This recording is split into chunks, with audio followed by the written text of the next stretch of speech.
Shalom keluarga Smart People Online Church yang ada dimanapun hari ini berada.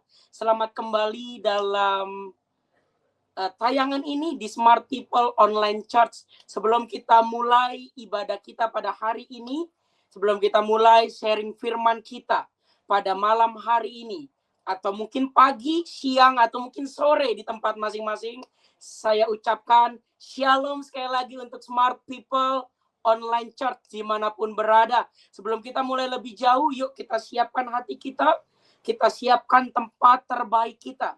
Mari kita bersatu di dalam doa. Bapa, terima kasih atas kasih anugerah dan penyertaan-Mu dalam setiap kehidupan kami. Kami sadar tanpa Tuhan kami tidak dapat berbuat apa-apa. Di luar Tuhan kami tidak dapat berbuat apa-apa. Biar Tuhan yang menopang kami, meneguhkan kami, memimpin kami, bahkan Tuhan yang membimbing kami mulai dari hari ini sampai selama-lamanya. Ajar kami untuk mengerti apa yang Tuhan mau lakukan dalam setiap kehidupan kami. Biar firman hari ini tidak berlalu begitu saja, melainkan mendatangkan kebaikan dalam setiap kehidupan kami. Allah Roh Kudus, Engkau disambut di tengah-tengah kami, berbicara sekeras-kerasnya, ajar kami sedalam-dalamnya, agar kami mengerti apa yang Allah Bapa kehendaki dalam setiap kehidupan kami. Engkau juga memberkati setiap jemaat di Smart People Online Church. Biar firman hari ini tidak berlalu begitu saja, melainkan mampu mengoreksi hati kami, mengubahkan hidup kami. Dan hingga pada akhirnya kami semakin tahu, semakin mengerti, semakin paham apa yang Tuhan kehendaki dalam setiap kehidupan kami. Dan hingga pada akhirnya kami mulai pemberitaan firman-Mu di Smart People Online Church pada bagian yang kedua ini. Kami serahkan semuanya di dalam nama Bapa, Putra, dan Roh Kudus. Di dalam nama Tuhan Yesus Kristus kami sudah berdoa dan mengucap syukur. Mari setiap keluarga Smart People Online Church dimanapun kalian berada, kita sama-sama dengan bangga katakan amin. Oke, sekali lagi saya ucapkan shalom buat jemaat Smart People Online Church dimanapun keluarga Smart People Online Church berada. Terimalah salam dari tempat ini, dari kota Jakarta. Meskipun ini disiarkan dimanapun, mungkin di luar kota, di luar negeri, saya ucapkan shalom sekali lagi. Yang belum kenal ataupun yang mungkin baru join pada bagian yang kedua ini, saya memperkenalkan diri sekali lagi. Nama saya Jonathan Masal. Saya keturunan Batak Betawi, Bapak Ibu, teman-teman muda di tempat ini. Batak Betawi atau yang lebih sering saya singkat itu Babe. Batak Betawi. Sekeluarga hampir semuanya Batak, tapi ada juga campuran Betawinya, teman-teman. Kalau makanan ini ibaratkan bika Ambon sama kerak telur. Meskipun berbeda, tapi biarlah di dalam Tuhan kita bersama-sama. Dan hari ini melanjutkan series khotbah mengenai ditarik oleh Tuhan. Kita masuk pada bagian yang kedua. Saya sangat bersuka cita, sangat berterima kasih atas setiap kepercayaan keluarga Smart People Online Church yang mempercayakan bagian yang kedua ini untuk disampaikan kepada setiap jemaat yang mendengarkannya pada hari ini. Hari ini kita akan sama-sama melanjutkan pada bagian yang kedua dalam serial khotbah ditarik oleh Tuhan. Sekali hal yang saya pernah sampaikan ke Bapak Ibu, teman-teman muda di tempat ini, bahwasanya kita nggak boleh takut sama hal yang namanya ditarik oleh Tuhan. Meskipun ditarik Tuhan itu pahit, ditarik Tuhan itu nggak enak, ditarik Tuhan itu ngeselin rasanya. Tapi percayalah, bersama dengan Tuhan, kita mampu melewatinya.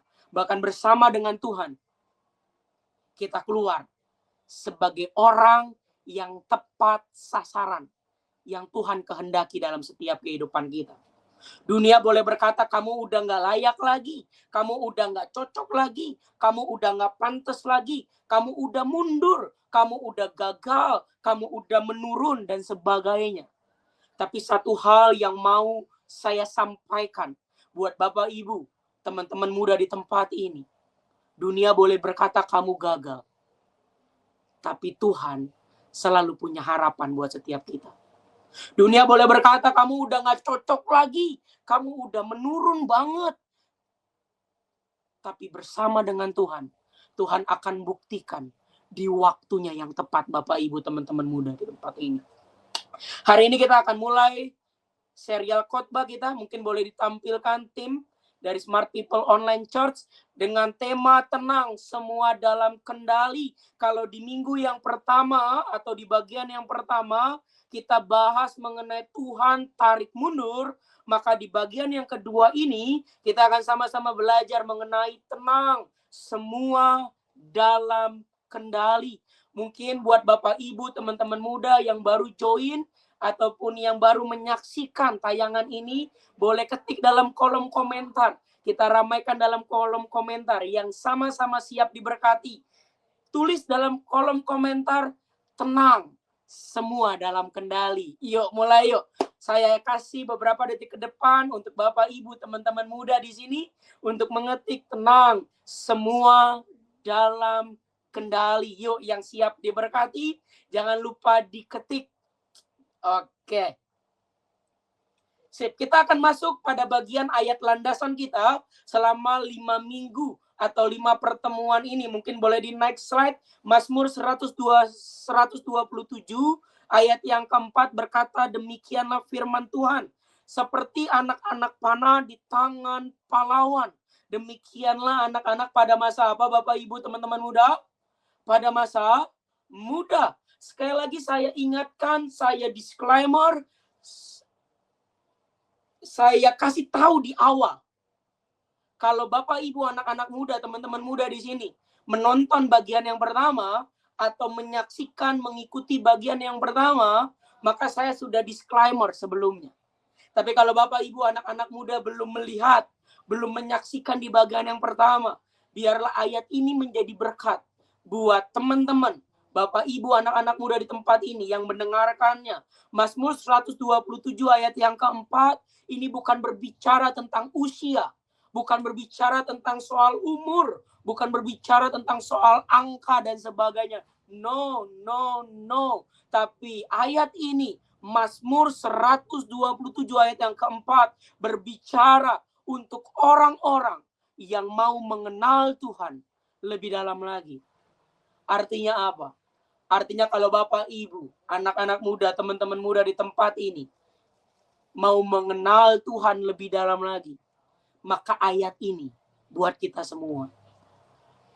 Artinya kalau kamu mau mengenal Tuhan lebih dalam lagi, Alkitab katakan, kamu seperti anak-anak panah di tangan pahlawan. Kalau kamu seperti anak-anak panah di tangan pahlawan, maka anak panah akan ditarik sebelum dilesatkan. Mungkin yang namanya penarikan itu sakit. Mungkin yang namanya penarikan itu pahit. Mungkin yang namanya penarikan itu nggak enak. Tapi percayalah, kamu ditarik bukan untuk dibiarkan. Kamu ditarik bukan untuk diabaikan. Tapi kamu ditarik untuk menggenapi apa yang Tuhan kehendaki dalam setiap kehidupanmu. Makanya ayat ini bukan tentang anak muda, bukan tentang usia, bukan tentang angka, tapi tentang sikap hati. Kamu mau mengenal Tuhan atau enggak? Kamu mau mengetahui Tuhan lebih dalam lagi atau enggak? Kalau kamu mau mengenal Tuhan lebih dalam lagi, maka ayat ini menjadi bagian dalam kehidupanmu.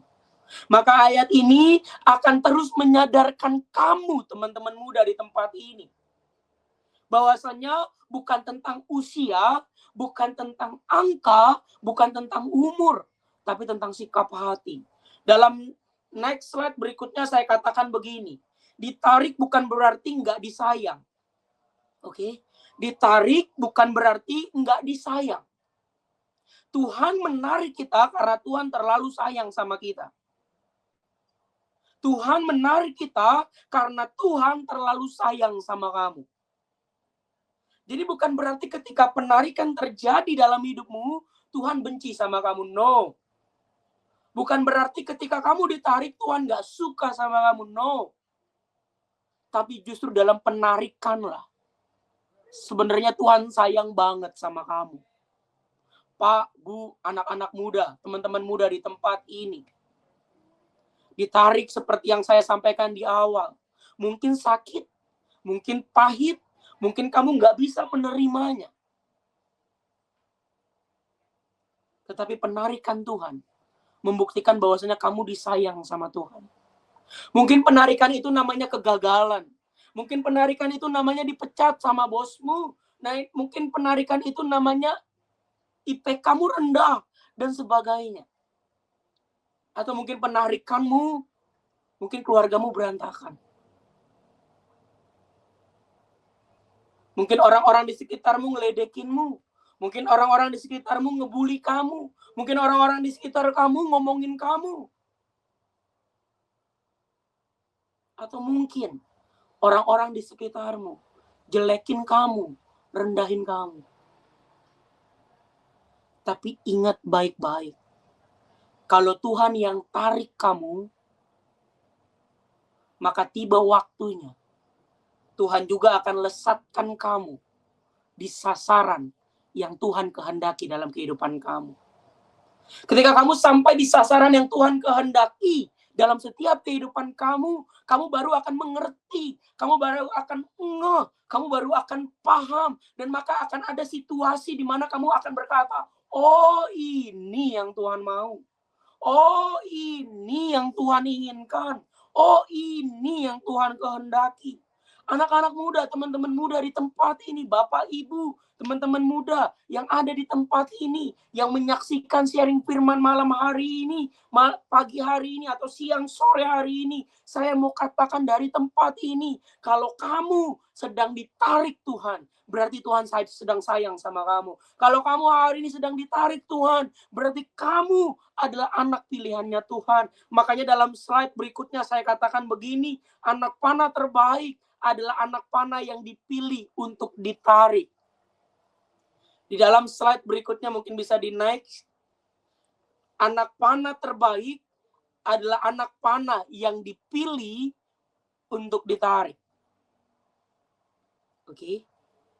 Anak panah terbaik adalah anak panah yang dipilih untuk ditarik.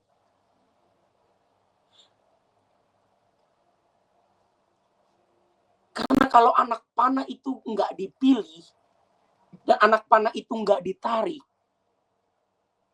maka solusinya cuma satu. Anak panah itu akan dibuang karena nggak berguna. Bersyukurlah kalau hari ini Bapak, Ibu, teman-teman muda sedang dalam masa penarikan.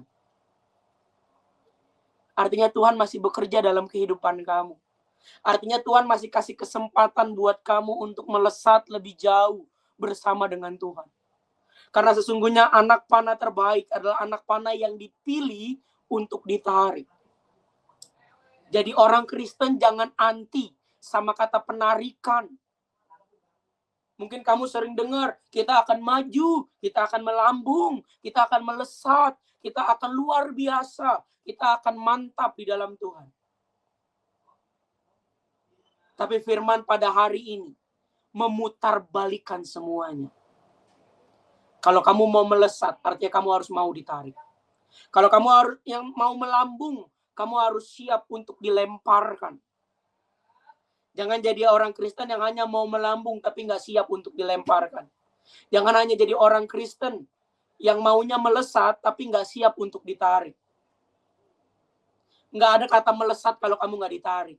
Nggak ada kata melambung kalau kamu nggak dilemparkan. Izinkan Tuhan memilih kamu menjadi anak panah terbaik. Untuk dia pilih, dan untuk dia tarik, dan untuk dia lesatkan. Bapak, Ibu, teman-teman muda di tempat ini. Makanya dalam slide berikutnya saya katakan begini. Hal yang sering kali membuat kita takut ditarik oleh Tuhan adalah apa? Nggak tahu arah yang Tuhan mau. Maaf ya. Mungkin kamu sudah mempersiapkan. Habis ini mau ke sini, habis ini mau ke sini, habis ini mau ke sini, dan sebagainya. Atau mungkin kamu sebelumnya sudah berekspektasi. Kalau yang ini aja berhasil, maka yang ini juga akan berhasil. Mungkin kamu sebelumnya sudah membayangkan, sudah mengatur sedemikian rupa. Oh, habis 4 tahun kuliah, habis itu saya kerja di hotel ini, habis itu saya kerja di tempat ini, saya kerja di bar ini, saya kerja jadi bos, dan sebagainya. Kalau kamu ambil perhotelan. Atau kalau kamu ambil otomotif hari ini, SMK otomotif. Sama seperti saya dulu, SMK otomotif. Anak STM. Yang Tuhan pilih. Kalau kamu anak otomotif, mungkin kamu berpikir habis ini kamu ngelanjutin kuliah, jurusan permesinan, habis itu kamu buka bengkel, habis itu kamu jadi owner, kamu jadi bos di situ. Tapi nyatanya apa? Di dalam prosesmu, Tuhan tarik kamu. Dan masalahnya, Tuhan tarik kamu ke tempat-tempat yang kamu nggak tahu arahnya di mana. Ke tempat-tempat kamu yang nggak ngerti, kok bisa di sini? Seperti yang saya sampaikan tadi, kalau boleh kesaksian sedikit dalam sharing firman malam hari ini, atau mungkin dalam waktu-waktu ini. Seperti yang saya sampaikan, saya tidak pernah kepikiran untuk berdiri, untuk ada di YouTube ini, di Smart People Online Church Palangkaraya, nggak pernah kepikiran. Karena yang saya tahu dulu, kalau anak STM atau anak SMK otomotif, itu akan kerja di bengkel. Tapi nyatanya enggak. Tuhan tarik saya ke tempat yang saya nggak mengerti. Saya masuk STT, jurusan pendidikan agama Kristen, bukan teologi. Meskipun banyak dosen yang bertanya begini, Jo, kamu lebih bagus, lebih punya passion, lebih punya hati. Kalau ngambil di STH, sarjana teologi, atau ngambil di jurusan teologi, kenapa harus ngambil Pak? Awalnya saya nggak mengerti. Tapi semakin ke sini, saya semakin tahu. Tarikan Tuhan terkadang membuat kita nggak mengerti. Kita nggak tahu arahnya Tuhan tuh mau kemana, nggak tahu. Makanya tadi saya katakan, akan ada di mana situasi kamu. Ketika kamu sedang ditarik Tuhan, kamu akan, oh begini toh. Karena kamu nggak tahu. Ingat ya, kalau kamu udah tahu kamu kemana, kamu nggak ditarik Tuhan, itu namanya. Kalau kamu tahu nih, kamu akan dibawa kemana, kamu tahu nih, abis ini akan kemana, kamu berekspektasi, akan ke sini, akan ke situ, dan sebagainya. Sesungguhnya kamu sedang tidak ditarik Tuhan. Yang namanya orang ditarik Tuhan, dia nggak tahu mau kemana, tapi dia belajar untuk taat, teman-teman. Dia nggak ngerti akan dibawa kemana, tapi kalau bersama Tuhan, yowes, aku ikutin. Nah, seringkali alasan ini yang membuat orang-orang Kristen nggak mau untuk ditarik Tuhan. Banyak orang Kristen nggak mau ditarik Tuhan bukan karena nggak enak. Itu nomor sekian lah. Tapi nomor satunya banyak orang Kristen yang nggak mau ditarik oleh Tuhan karena nggak tahu arahnya mau kemana. Kamu udah punya plan sendiri, tiba-tiba harus biarkan planmu hancur dan digantikan dengan plannya Tuhan. Kamu sudah punya rencana A, B, C, D, F, G, tapi Tuhan ganti dari Z. Nggak masuk akal. Tapi terkadang yang nggak masuk akal itu dari Tuhan. Kamu nggak bisa mengerti jalan Tuhan 100%. Kita nggak bisa memahami jalan Tuhan 100%. Bagaimana caranya kita bisa mengerti dan memahami jalannya Tuhan sampai 100%? Ketika kita mengikuti jalan itu sendiri, teman-teman. Oke? Kamu nggak bisa tahu, nggak bisa ngerti jalan Tuhan kalau kamu nggak melakukannya. Kamu akan mengerti, kamu akan memahami kalau kamu udah melakukannya dan kamu sudah melewati proses semuanya. Oh, begini toh Tuhan bawa gue ke sini. Oh, begini toh saya dibawa Tuhan ke sini. Makanya jangan takut untuk ditarik oleh Tuhan. Saya tahu ditarik Tuhan itu berat. Saya tahu ditarik Tuhan itu nggak enak. Saya tahu ditarik Tuhan itu pahit dan sebagainya. Tapi percayalah, bersama dengan Tuhan, Tuhan gak akan mempermalukan kita, teman-teman. Dunia boleh merendahkan kamu. Dunia boleh meledek kamu. Dunia boleh gak berpihak sama kamu. Tapi kalau kamu berjalan bersama dengan Tuhan, Kalau kamu mendengarkan firman hari ini, dalam posisi kamu sedang ditarik, belajarlah untuk taat. Taat nggak bisa setengah-setengah. Taat nggak bisa dipahami dulu. Harus taat dulu, baru kamu paham. Harus taat dulu, baru kamu mengerti. Maka tadi saya katakan, kapan kamu bisa tahu arahnya Tuhan mau bawa kemana? Ketika kamu mau melakukan, dan kamu sudah melewati semuanya. Saya tahu kok, serial khotbah ini paling dihindari sama jemaat-jemaat. Saya tahu kok, serial khotbah ini sangat pahit buat teman-teman muda yang hari ini dalam berproses. Apalagi kan kita beberapa minggu belakangan ini, atau beberapa bulan belakangan ini, ada video content creator, video TikTok di Instagram, dan sebagainya, mengatakan begini, lebih enak jadi perintis daripada pewaris. Padahal yang ngomong itu umur 8 tahun, tapi uangnya udah 9 miliar. Makanya banyak orang yang komen. Tapi is okay. Bagi saya pribadi, mau kamu perintis, mau kamu pewaris, is okay. Yang perlu kamu pastikan, kamu harus jadi orang yang taat sama Tuhan. Tuhan mau bawa kemana, is okay. Tuhan mau bawa ke tempat yang kamu nggak mengerti, is okay. Tuhan mau bawa kamu ke tempat yang kamu nggak pahami, is okay. Asal bersama dengan Tuhan. Saya mau mengikutinya. Bukan masalah hasil. Bukan masalah Tuhan mau bawa kemana. Tapi bersama siapa? Bersama siapa? Yang bersama dengan saya akan melewatinya. Kalau kamu bersama dengan Tuhan, tenang. Tuhan gak permalukan kamu. Kalau kamu belajar untuk taat, kamu belajar untuk mengerti apa yang Tuhan mau, Tuhan gak akan permalukan kamu.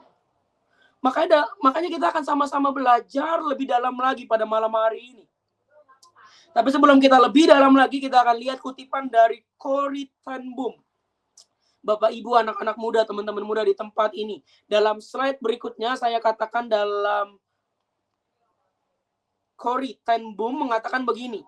Jangan pernah takut untuk mempercayakan masa depan yang tidak kamu ketahui kepada Tuhan yang kamu kenal. Oke, saya katakan sekali lagi di tempat ini, jangan pernah takut untuk mempercayakan masa depan yang tidak kamu ketahui kepada Tuhan yang kamu kenal. Kamu nggak pernah tahu masa depanmu seperti apa. Kita nggak pernah tahu, kita nggak pernah mengerti masa depan kita akan bagaimana. Tapi selama kita mengenal Tuhan yang hidup, kita mengenal Tuhan yang kita sembah, maka jangan takut.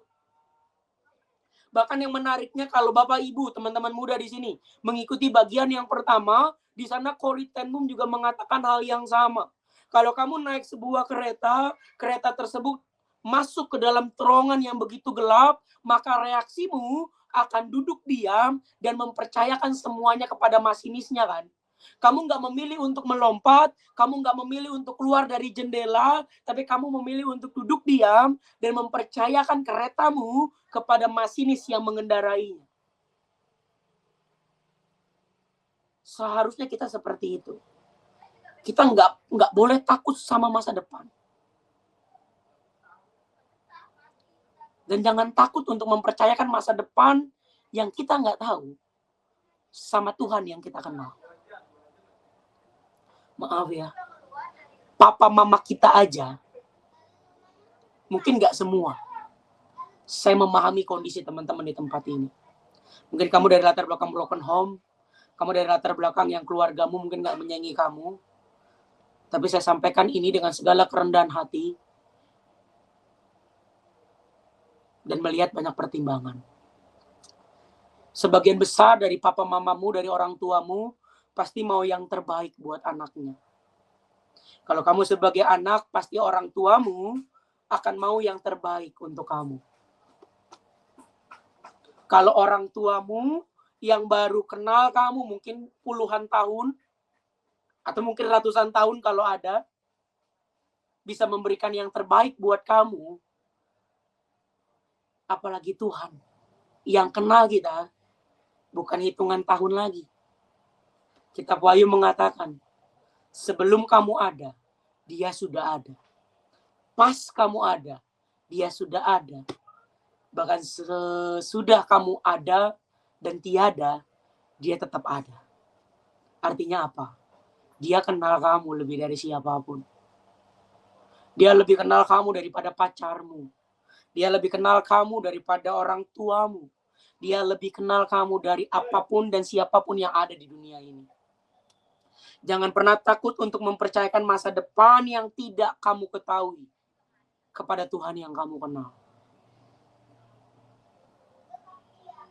Jangan kalau lagi banyak masalah, ngobrol sama ChatGPT. Mungkin ngobrol sama ChatGPT boleh, tapi ngobrol dulu sama Tuhan. Jangan kalau udah mentok yang dicari pacarmu. Boleh cari pacarmu, boleh cari bestimu, tapi cari Tuhan dulu yang terpenting. Karena pacarmu bisa meninggalkanmu, bestimu bisa meninggalkanmu, bahkan orang tuamu bisa meninggalkanmu. Tapi Tuhan yang kamu sembah tidak dapat meninggalkanmu. Alkitab katakan, dia Allah yang setia dan dia Allah yang adil. Jangan pernah takut untuk mempercayakan masa depan yang tidak kamu ketahui kepada Tuhan yang kamu kenal. Kalau kamu naik pesawat dan kamu dapat berkata sama keluargamu, tunggu, misalnya kamu mau naik pesawat dari Jakarta ke Palembang, atau kamu naik pesawat dari Jakarta ke Palangkaraya. Kamu bilang sama keluargamu, sama saudaramu, ini saya berangkat jam 6 malam ya, sampai di Palembang jam 8 malam. Kenapa kamu bisa berkata sedemikian rupa? Karena kamu percaya sama pilotnya. Kalau kamu naik kereta dari Jakarta ke Surabaya, terus kamu bilang sama keluargamu, nanti saya berangkat dari jam 6 pagi sampai di Surabaya jam 12 siang ya. Kenapa kamu bisa berkata demikian? Karena kamu percaya sama masinisnya. Artinya, kalau kamu bisa percaya sama orang yang kamu nggak kenal, kamu nggak kenal pilotnya, kamu nggak kenal masinisnya, masa iya Tuhan yang selama ini kamu sembah nggak bisa kamu percaya? Masa Tuhan yang selama ini selalu mencukupkan, menolong kamu, memimpin kamu, nggak bisa kamu percaya?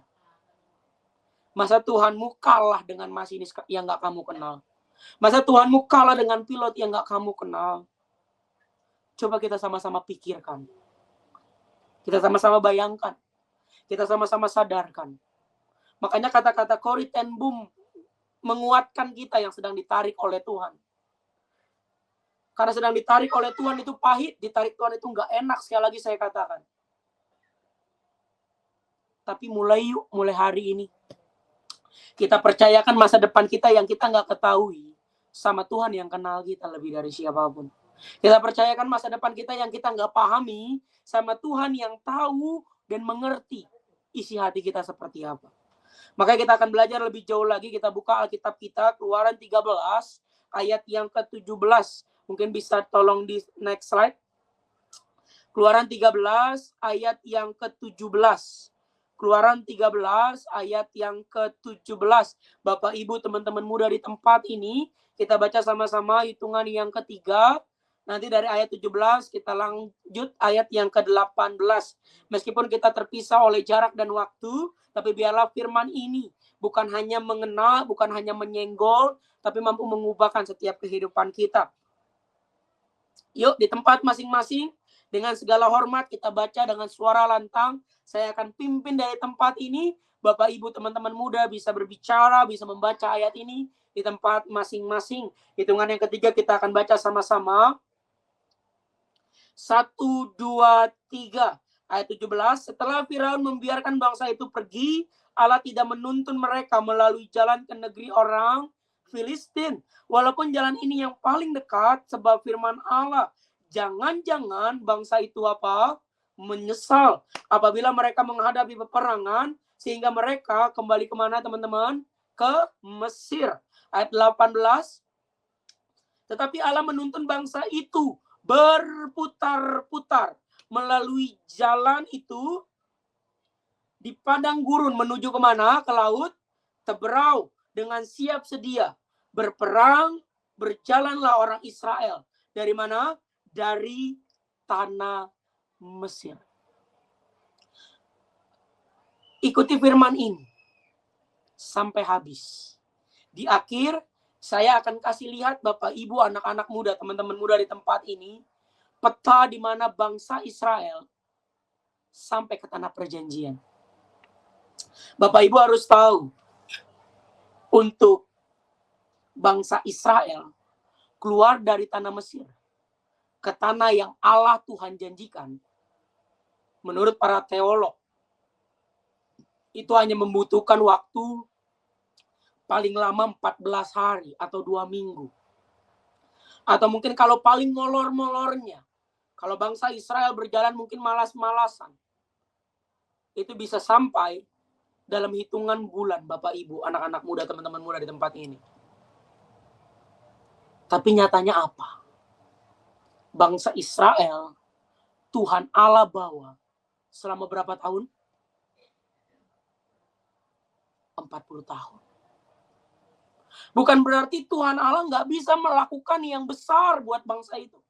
No, Tuhan Allah bisa melakukan yang besar atas bangsa itu. Tapi Tuhan Allah nggak mau memanjakan bangsa Israel. Tuhan Allah tahu kalau bangsa Israel ini diizinkan melewati jalan yang ringkas perjalanannya, melewati jalan yang ringkas secara waktu, maka bangsa Israel ini akan mati di tengah-tengah. Mungkin hidup kita hari ini seperti itu. Kalau Tuhan izinkan kita melewati proses yang cepat, melewati proses yang instan, kita nggak akan menjadi pribadi yang kuat, kita nggak akan menjadi pribadi yang teguh di dalam Tuhan. Makanya di dalam poin pertama, saya katakan bisa di next slide, poin yang pertama, jalan singkat bukan selalu jalan yang Tuhan inginkan. Di poin yang pertama, di next lagi, ini ayat 18, jalan singkat bukan selalu jalan yang Tuhan inginkan. Terkadang Tuhan harus bawa kamu berputar-putar ke kamu yang gak ngerti. Tuhan terkadang harus bawa kamu muter-muter dan kamu gak memahaminya. Tapi seharusnya kita mengerti, meskipun harus dibawa Tuhan muter-muter, tapi suatu ketika Tuhan izinkan di satu tempat yang Tuhan kehendaki. Mungkin saat ini jalan itu namanya sedang ditarik. Mungkin saat ini jalan itu sedang dilemparkan. Tapi percayalah, akan ada masa di mana kamu mengerti. Di balik penarikan Tuhan, ada sesuatu yang Tuhan siapkan. Di balik pelemparannya Tuhan, ada sesuatu yang Tuhan mau kerjakan dalam hidupmu. Mungkin kalau kamu nggak ditarik, mungkin kamu akan menjadi pribadi yang cepat nyerah. Mungkin kalau kamu nggak ditarik, kamu akan marah sama Tuhan ke depannya. Kalau kamu nggak ditarik, mungkin kamu akan ngoceh-ngoceh ke depannya. Dan sebagainya.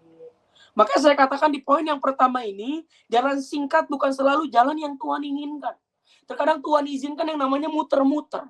Terkadang Tuhan izinkan yang namanya penarikan. Agar apa? Agar kamu nggak nyerah di tengah jalan. Agar kamu nggak berhenti di tengah jalan. Karena hanya Tuhan yang tahu kamu. Kalau kamu diizinkan ke tempat yang A, Tuhan tahu kamu nggak kuat di sana. Makanya terkadang Tuhan harus bawa kamu mengelilingi sebelum sampai ke tempat yang Tuhan inginkan. Sama seperti bangsa Israel. Seperti yang saya tadi sampaikan. Bangsa Israel keluar dari tanah Mesir ke tanah yang Tuhan janjikan, itu hanya butuh waktu 14 hari. Paling lama secara ukuran manusia 1 bulan. Tapi kenapa bisa sampai 40 tahun?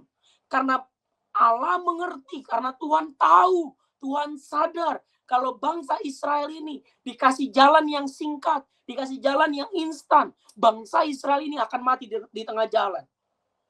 Makanya perhatikan di ayat 17. Jangan-jangan bangsa itu menyesal apabila mereka menghadapi peperangan sehingga mereka kembali ke Mesir. Makanya Tuhan harus izinkan jalan yang jauh. Tuhan harus izinkan ke jalan yang mereka nggak ngerti sebenarnya. Nanti saya akan kasih lihat di akhir petanya seperti apa. Tapi yang mau saya sampaikan buat Bapak Ibu, teman-teman muda di tempat ini, kalau Tuhan izinkan, kamu harus melewati perjalanan panjang, lewatilah bersama Tuhan. Kalau kamu diizinkan Tuhan melewati jalan yang muter-muter, lewatilah bersama dengan Tuhan. Kalau kamu Tuhan izinkan melewati penarikan demi penarikan, lewatilah bersama Tuhan. Karena hanya bersama Tuhan, kamu dapat mengerti apa yang Ia kehendaki. Di poin yang kedua, bisa di next slide.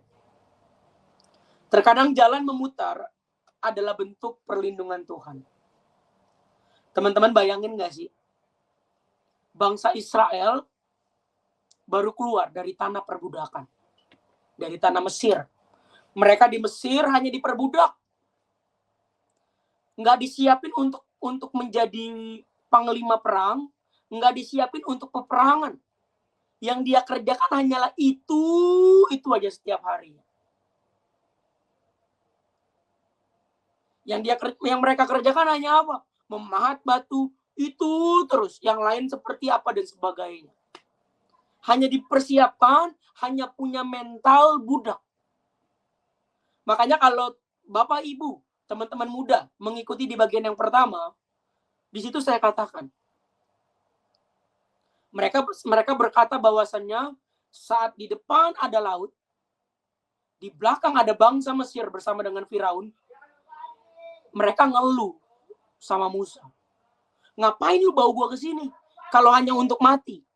Ngapain lu bawa gua ke sini kalau hanya dikubur di sini?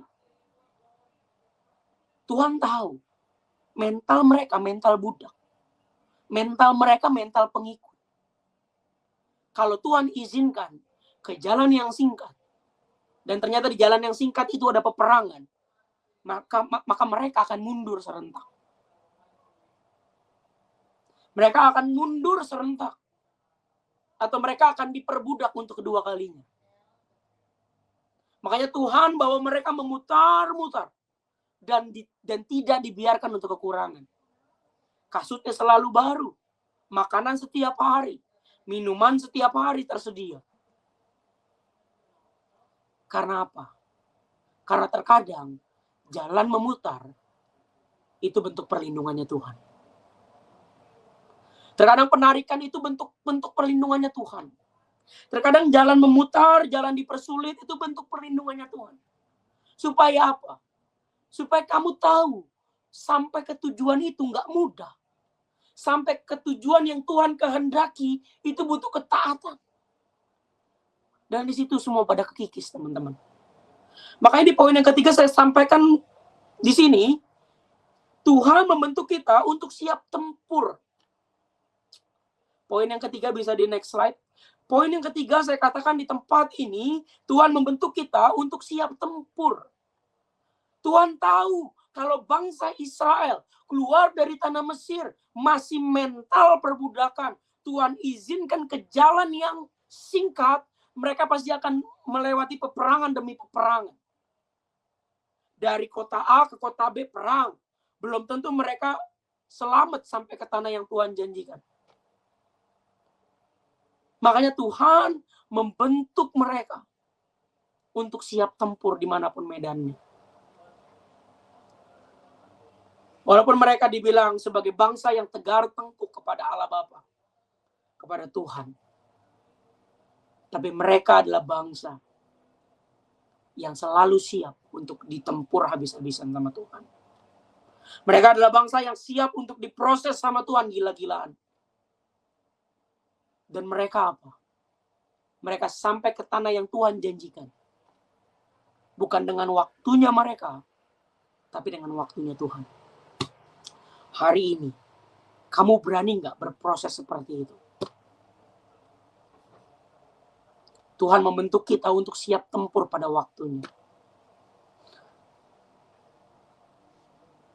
Makanya di slide berikutnya, saya sediakan peta untuk kita sama-sama belajar lebih dalam.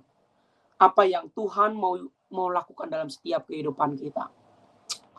Untuk Bapak Ibu, anak teman-teman muda di tempat ini, mungkin bisa di zoom atau mungkin bisa diperdekat layarnya. Ini adalah peta di mana orang Israel keluar dari tanah Mesir ke tanah yang Tuhan janjikan kepada mereka. Ini adalah peta di mana bangsa Israel keluar dari tanah Mesir ke peta yang Tuhan janjikan kepada mereka. Nah, saya akan jelaskan kepada Bapak, Ibu, teman-teman anak muda di sini semua, bahwasanya peta yang berwarna hijau atau yang bergaris hijau, oke, bisa dilihat ya, yang bergaris hijau atau yang bernama hijau, kelihatan semuanya? Oke. Ada titik-titiknya di situ, ada namanya juga di situ. Bahwasanya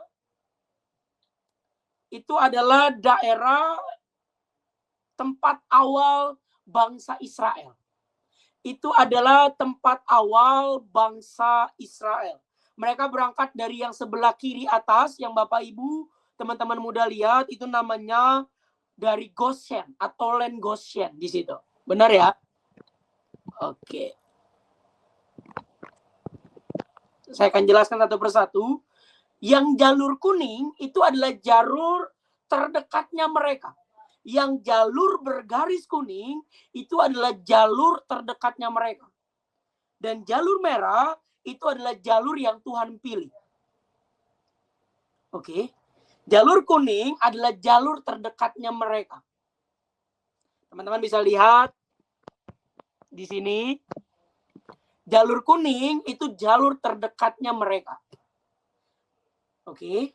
Tapi jalur merah itu adalah jalur yang Tuhan inginkan, yang Tuhan lakukan bagi bangsa Israel. Pertanyaannya, jauh banget nggak? Jauh banget. Jauh. Bangsa Israel harus melewati proses itu, Bapak Ibu, teman-teman muda di tempat ini. Karena kenapa? Karena kalau, oke, boleh ditayangin lagi tim dari online church. Karena kalau mereka melewati garis yang kuning, mereka akan menemui bangsa Filistin. Bangsa Filistin adalah bangsa yang siap tempur pada masanya. Bangsa Filistin adalah bangsa yang siap melawan segala bangsa tanpa memperdulikan setiap bangsa. Makanya Goliat terkenal apa? Orang Filistin. Bapak Ibu, teman-teman muda, bayangkan. Kalau orang Filistin seperti Daud, ada 10 aja. Sedangkan bangsa Israel mungkin kecil-kecil. Apa yang terjadi? Bangsa Israel punya mental budak. Mental pengikut. Mungkin mereka akan mengalami perbudakan untuk yang kedua kalinya. Kalau Tuhan izinkan mereka lewat Filistin. Tapi nyatanya enggak. Tuhan punya rencana lain kepada bangsa Israel. Yang tadi seharusnya mereka mengikuti jalur kuning itu. Sampai ke tempat yang Tuhan Allah janjikan. Dalam hitungan waktu 2 minggu. Tapi nyatanya Tuhan enggak mau itu. Tuhan bikin mereka muter. Supaya dari mereka nggak ada yang mati. Supaya mereka nggak ada yang meninggal karena peperangan. Sampai pada akhirnya Tuhan sampaikan, Tuhan tibakan ke tanah yang Ia janjikan. Hari ini, jangan anti sama yang namanya penarikan Tuhan. Hari ini, jangan anti kalau hidupmu sedang Tuhan buat muter-muter. Terkadang hidupmu harus Tuhan buat muter-muter. Agar kamu mengerti apa yang Tuhan kehendaki dalam setiap kehidupan kamu. Dari jalur orang Israel ini kita dapat mengerti 3 hal. Kita belajar 3 hal. Catat dalam setiap catatan Bapak Ibu, teman-teman muda di tempat ini. Yang pertama, jalan singkat bukan selalu jalan yang Tuhan inginkan. Yang kedua, terkadang jalan memutar adalah bentuk perlindungannya Tuhan. Dan poin yang ketiga, Tuhan membentuk kita untuk siap tempur. Biar firman hari ini mengingatkan kita, meneguhkan kita, bahkan memimpin, menggoreskan hati kita. bahwasanya meskipun jalannya harus muter, tetapi bersama dengan Tuhan, semua bisa dilewati. Jangan takut untuk berjalan bersama dengan Tuhan. Karena sepahit-pahitnya jalan yang kamu hadapi, tapi kalau kamu menghadapinya bersama dengan Tuhan, maka semua bisa dilewati. Mungkin hari ini jalannya pahit, jalannya nggak enak, jalannya sukar, jalannya mungkin membuat kamu down, membuat kamu depresi, membuat kamu stres, membuat kamu gila. Tapi percayalah, bersama dengan Tuhan, semua bisa dilewati. Biarlah firman ini menjadi berkat, menjadi kekuatan bagi setiap Bapak Ibu, teman-teman muda yang mendengarkan pada malam hari ini. Sebelum kita tutup ibadah pada hari ini, sebelum kita tutup sharing firman pada malam hari ini, yuk kita siapkan hati kita siapkan pikiran kita, mari kita bersatu di dalam doa. Bapak, terima kasih atas kasih anugerah penyertaan-Mu pada malam hari ini, pada sore hari ini, bahkan pada siang atau pagi hari ini. Kami sudah mendengarkan sebagian dari firman-Mu. Biarlah firman-Mu lah yang meneguhkan hati kami. Firman-Mu lah yang menguatkan hati kami. Bahwasannya meskipun hari ini proses kami begitu sulit, hidup kami seperti diputar-putar, hidup kami seperti ditarik sebagai anak panah. Tapi kami yakin dan percaya ada hal yang Tuhan mau lakukan dalam setiap kehidupan kami. Ada hal yang Tuhan mau kerjakan dalam setiap kehidupan kami. Ajar kami untuk mengerti apa yang Engkau kehendaki dalam setiap kehidupan kami. Agar kami dapat melakukan apa yang Engkau kehendaki dalam setiap kehidupan kami. Setiap firman demi firman yang disampaikan, biarlah tidak berlalu begitu saja, melainkan mendatangkan kebaikan bagi setiap kami yang mendengarkannya, yang hari ini sedang diproses Tuhan, yang sedang dibentuk Tuhan, yang Tuhan sedang bawa, Tuhan sedang ajak untuk muter-muter ke jalannya. Tuhan yang kuatkan mereka, Tuhan yang teguhkan mereka, hingga pada akhirnya mereka akan ada di titik, seperti ini yang Tuhan kehendaki. Seperti ini yang Tuhan mau dalam hidup saya. Biar Tuhan yang bawa mereka kepada titik-titik tersebut, dan mereka dapat mengerti apa yang Engkau kehendaki dalam setiap kehidupan jemaat-Mu di tempat ini. Hingga pada akhirnya hamba-Mu berhenti untuk berkata-kata, tapi biarlah Roh Kudus yang terus bersama-sama dengan mereka, mengingatkan mereka, meneguhkan mereka, memimpin setiap kehidupan mereka.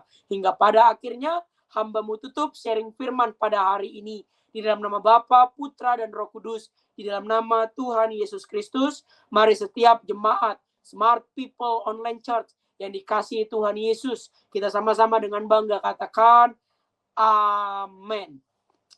Terima kasih Bapak Ibu, teman-teman muda di tempat ini. Tuhan Yesus memberkati.